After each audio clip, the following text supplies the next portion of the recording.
Video के title से तो आप समझ ही गए होंगे कि बात किस बारे में होने वाली है। लेकिन उससे पहले ये जानना ज़रूरी है कि ये प्रश्न क्यों। इसका कारण है देश में व्याप्त जातिवाद। और ये जो जातिवाद है वह वर्ण व्यवस्था के प्रति अज्ञान की वजह से फैला है। क्योंकि वर्ण व्यवस्था में जो प्रधान शब्द है वह है ब्राह्मण। और आज के मानव को ब्राह्मण शब्द का अर्थ ही नहीं पता है। क्योंकि वैदिक काल के उत्तरार्ध से ही कुछ स्वार्थी लोगों ने वैदिक ज्ञान के अर्थ को अपने स्वार्थ और हितों के लिए भ्रष्ट करना शुरू कर दिया और मनुष्यों को वैदिक मूल अर्थ से वंचित कर दिया। और आज हमारे लिए वह मूल अर्थ जानना बेहद ज़रूरी हो गया है। तो उसके लिए हम आज से लगभग 2000 वर्ष पूर्व आचार्य श्री अश्वघोष जी द्वारा रचित वज्र सूचिका नामक एक लघु उपनिषद की सहायता लेंगे। वज्र सूचिका, जिसका शाब्दिक अर्थ है हीरे की सुई, जो कि एक प्रकार का शस्त्र है और आज की इस वर्ण व्यवस्था पर सटीक प्रहार करता है।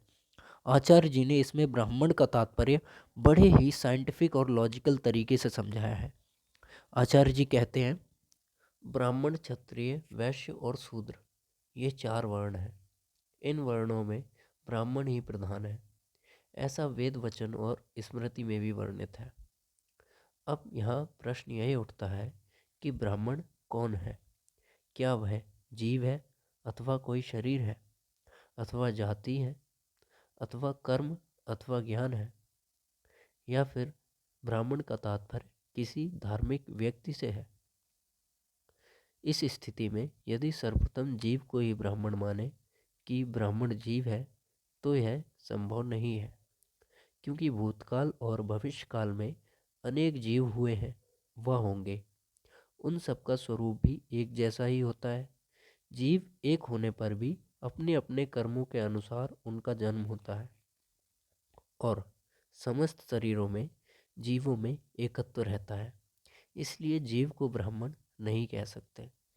क्या जाति ब्राह्मण है, अर्थात ब्राह्मण कोई जाति है? नहीं, यह भी नहीं हो सकता। क्योंकि विभिन्न जातियों एवं जंतुओं में भी बहुत से ऋषियों की उत्पत्ति वर्णित है।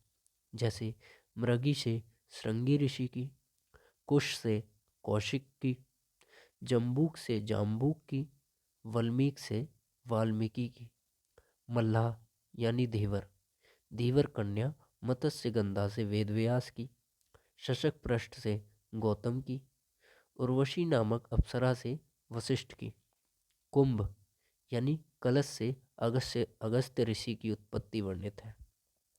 इस प्रकार पूर्व में कई ऋषि बिना ब्राह्मण जाति के हो प्रकांड विद्वान हुए हैं। इसलिए जाति विशेष भी ब्राह्मण नहीं हो सकती। क्या शरीर ब्राह्मण हो सकता है? नहीं, यह भी नहीं हो सकता।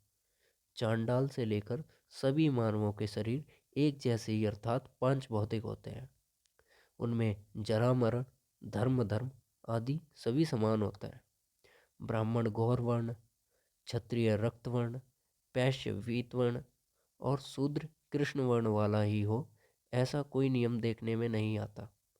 तथा यदि शरीर ब्राह्मण है तो पिता भाई के शरीर के दाह संस्कार करने से पुत्र आदि को ब्रह्म हत्या आदि का दोष भी लग सकता है।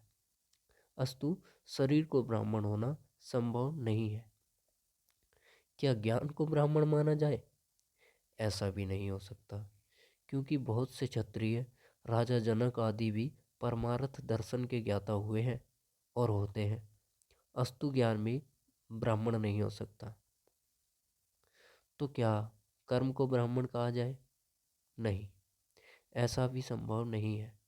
क्योंकि समस्त प्राणियों के संचित प्रारब्ध और आगामी कर्मों में साम्य प्रतीत होता है तथा कर्म भी प्रेरित होकर ही व्यक्ति क्रिया करते हैं।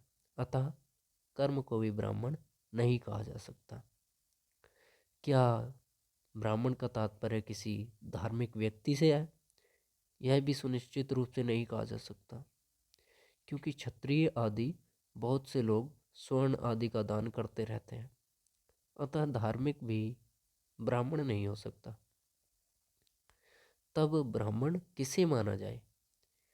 तो इसका उत्तर देते हुए उपनिषदकार कहते हैं, जो आत्मा के द्वैत भाव से युक्त ना हो, जाति गुण और क्रिया से भी युक्त ना हो, षड ऊर्मियों और षड भावों आदि समस्त दोषों से मुक्त हो, सत्य ज्ञान आनंद स्वरूप स्वयं निर्विकल्प स्थिति में रहने वाला, अशेष कल्पों का आधार रूप, समस्त प्राणियों के अंत में निवास करने वाला, अंदर बाहर आकाशवत समव्याप्त अखंड आनंदवान अप्रमेय अनुभवगम्य अप्रत्यक्ष भासित होने वाला आत्मा का करतल आमल कवत परोक्ष का भी साक्षात्कार करने वाला, काम राग द्वेष आदि दोषों से रहित होकर कृतार्थ हो जाने वाला, समदम आदि से संपन्न, मात्सर्य तृष्णा आशा मोह आदि भावों से रहित, दंभ अहंकार आदि दोषों से चित्त को सर्वथा अलग रखने वाला हो, वही ब्राह्मण है।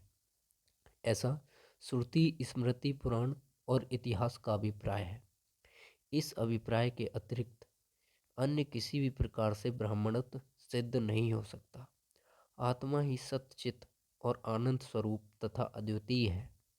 इस प्रकार के प्रभाव से संपन्न मनुष्यों को ही ब्राह्मण माना जा सकता है। यही उपनिषद का मत है।